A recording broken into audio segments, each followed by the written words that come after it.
Hey group, I am so excited to be here with you today to do a new format with our live training. Every Thursday at 12:30, I'm going to go live and talk to you guys about something that's really important for you to consider for your health and well-being from a holistic perspective, a mindset perspective, a physiological perspective, the different things that we can pay attention to in our bodies in order to maximize the impact we want to have on our emotional and physical well being, which is so important to so many of us, particularly women who are 40 and above. We have these incredible lives that we want to live through our fullest and with a body that we can trust and that loves us back. And so that's what we're going to be doing every Thursday. And you can tune in live with me here in the group and you can watch the training. And then I'm going to invite you to join me in a Q&A so that you can ask me questions that pertain to you and you can get my individualized support. And I'll have my Q&A room open for about 15 minutes so that I can support you. And today we're going to be talking about sugar, which is something I get so many questions about. Do I need to stop eating sugar? Why am I addicted to sugar? What is sugar doing to my body? How bad is sugar for me actually? And today I want to shed light on all of those things about sugar because we don't really know or trust ourselves all the time around sugar. And that can be really challenging for us when our bodies are really important to us and we just aren't sure whether our blood sugar is dysregulated or if our bodies are dysregulated. And today I want to talk to you about all of that. And anybody is welcome to join me here in the Zoom room and we'll talk about it. And then we will open up for a Q&A for our discussion around sugar. So welcome everybody. And this is really a question that I want you to explore today. Do you actually need to break up with sugar? And I want to start by telling you a story that just a few years ago, every single night, I would have usually a glass of wine with dinner to relax and an after dinner treat just to treat myself so that I could feel, like I had something for me. With having two children and having a full-time job, it's like I just wanted that sweet pleasure satisfaction at the end of a night. And I truly believed that alcohol and this indulgence were how I relaxed, how I had fun, even how I connected with my partner and how I enjoyed life. And at the same time, I was also trying to manage my weight. I was tracking what I was eating and drinking with a food tracker. And the fewer points that I ate and the more that I drank, the more that I sort of dysregulated my body because I was consuming sugar and prioritizing the alcohol and the sugar over real whole foods that were actually going to help my body thrive. So when we think about breaking up with sugar, usually we think, well, how many calories am I eating every single day? And what I want you to consider is what is the impact of sugar on my body? Am I allowing myself to have more of that instead of crowding out sugar with more nutritious, helpful foods for your body? They're going to help you feel good on the inside. And the truth is that when we end up using sugar as a crutch or alcohol as a crutch, that we can't actually be consistent with our health and well-being. You will be trapped on a yo-yo dieting roller coaster because you're not the one in the driver's seat. The sugar and the alcohol are controlling you instead of you deciding, sure, I'll have a glass of wine, or sure, I'll have a little bit of ice cream with my kids, or sure, I'll have birthday cake on my birthday. Those can be conscious choices that can be really helpful and can be really satisfying and enjoyable in the moment. But when we are at the mercy of a sugar or alcohol dependency, that's when things can kind of go haywire. And that's when my weight fluctuated 20 to 30 pounds and I felt bloated and heavy and foggy, low energy. My emotions were hard to regulate. My mood felt all over the place. And where a lot of us go is how much sugar am I eating that's putting on weight?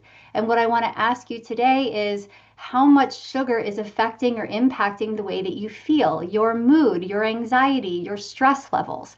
And the thing is that when we use sugar or alcohol to satisfy those or to help us feel better, it puts us in this cycle that we just can't get out of, where it's like I want to feel better, so I have this sugar and up my pleasure signal. I do that, my blood sugar is imbalanced, and then I crave it more, and it becomes this thing that's really hard to get out of.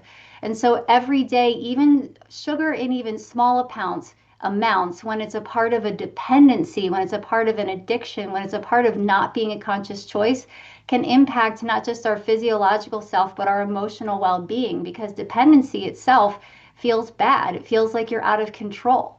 It feels like you think negatively about yourself. You may feel like you're kind of trapped in this cycle that you can't get out of, and you're asking yourself why.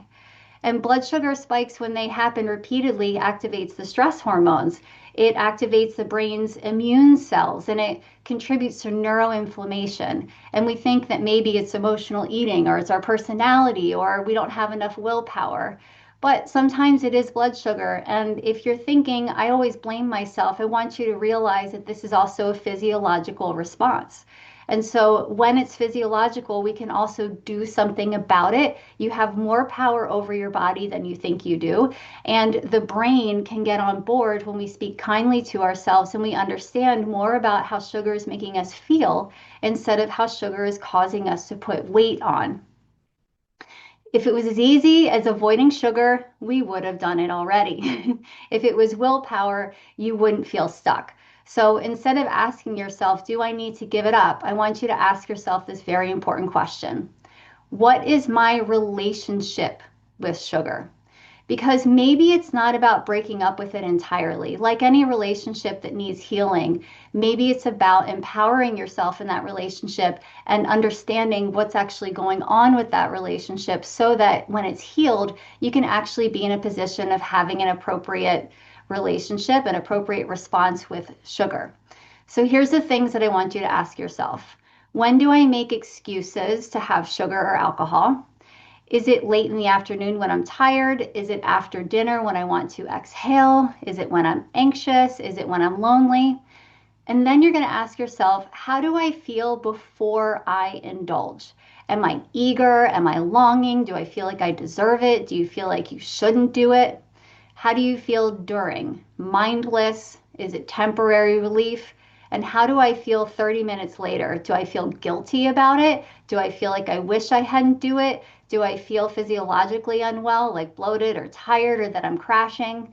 And then finally, the question that you want to ask yourself is, would I like to change my relationship with this particular thing?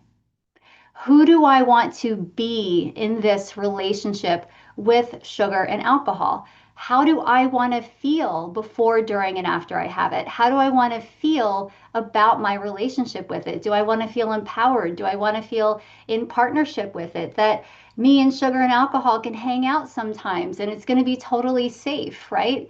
And so these are the questions that I'm asking myself every single day, because the truth is that if I'm in a relationship with sugar that's making me feel unwell, it's making me feel moody, it's making me feel addicted, it's making me feel anxious, it's making me feel dependent, that's not something that I want to feel. And quite frankly, it's just not healthy for any of us. And I want you to live powerfully. I want to live powerfully. I want my clients to live powerfully. And so, if you're going to improve your relationship with sugar, just like any relationship that might need a break, not a breakup, but might need a break, you're going to want to take some time away from it so that you can really evaluate what's going on for you. And this is the really important thing that I want all of you to understand, is that taking a break from sugar is not in order to get back on the scale and to see how much weight you've lost. Will you?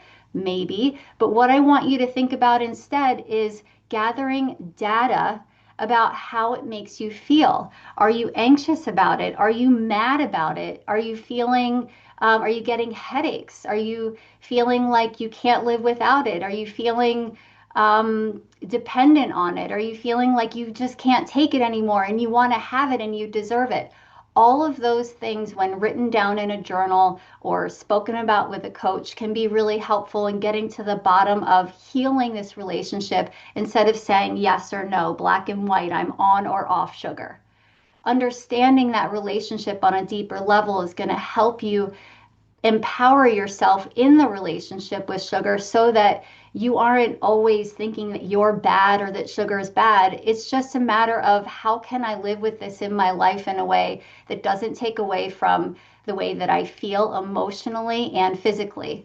And when you go through that process for about 7 days and you take that time for 7 days to break up with sugar and alcohol and ask yourself those hard questions, then you can move forward and ask yourself, how do I want it to look? What do I want it to feel like? And be truly honest with yourself about whether or not you're actually doing it.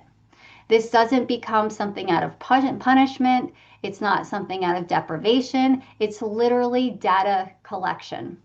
Because what your body actually needs is a week to reset the insulin signaling and reduce that constant spike crash cycle. And your brain needs to connect that data and make those really important connections into how you feel instead of just some rule that you're following.